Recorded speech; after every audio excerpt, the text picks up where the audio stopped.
Alam nyo ba na habang tahimik ang iba, si Pia Wurtzbach tuloy-tuloy ang pag-level up sa international scene?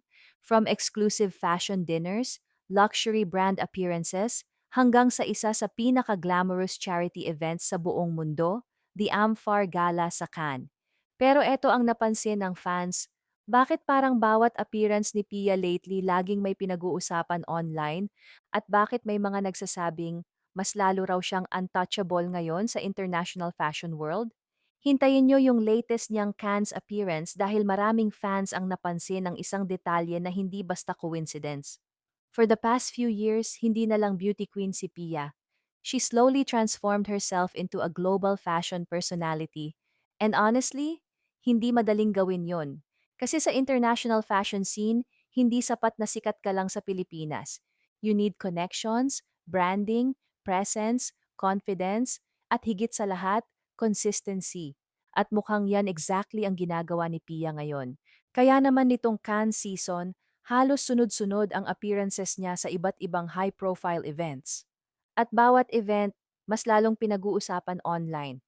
Recently spotted si Pia sa Cannes attending luxury events, fashion gatherings, and celebrity-filled parties bago pa man ang much talked about Amfar Gala. At syempre, hindi nagpahuli ang kaniyang outfits. Fans immediately started reposting her looks online. May mga nagsasabing, grabe, pang Hollywood na talaga aura niya. While others noticed na mas confident at mas relaxed si Pia ngayon compared before. Parang alam na niya kung paano gumalaw sa international crowd. And then, dumating ang isa sa biggest events ng Cannes season, the Amfar Gala. For those who don't know, hindi ito ordinary red carpet. This is one of the most exclusive celebrity charity galas in the world.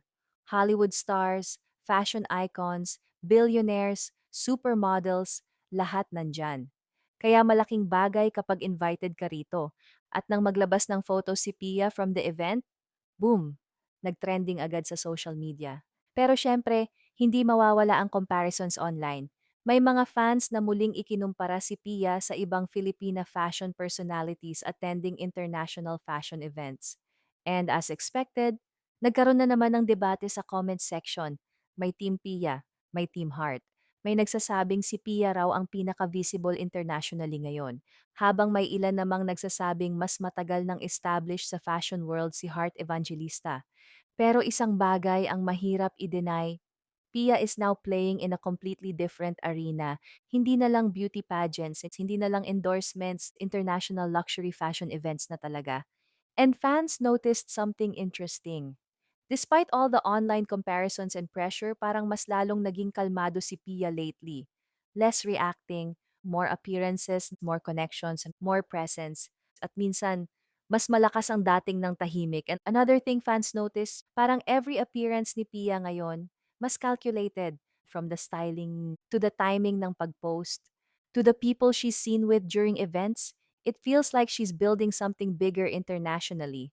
At honestly, malaking achievement na rin yon considering how competitive fashion events in Cannes can be. Hindi lahat nakakapasok dyan consistently. Hindi lahat nakakakuha ng attention from international photographers and fashion pages. Pero si Pia, parang mas lalo pang lumalakas ang presence every year. At habang nangyayari lahat ng ito, mas lalong curious ang fans kung ano pa ang next niyang move after Cannes. Now here's the interesting part. Some fans are starting to believe na hindi lang Cannes ang target ni Pia this year. Because according to online rumors and fashion watchers, may possibility raw na mas marami pa siyang luxury brand appearances internationally in the coming months. At kung totoo man yan, then this might just be the beginning of an even bigger era for Pia Wurtzbach, from beauty queen to global fashion figure. Pero ang tanong, sa tingin nyo ba, si Pia na ba ngayon ang pinakamalakas na Filipina presence sa international fashion scene? Or masyado pang maaga para sabihin, yan? Comment your thoughts below at huwag kalimutang mag-subscribe for more celebrity updates and insider stories.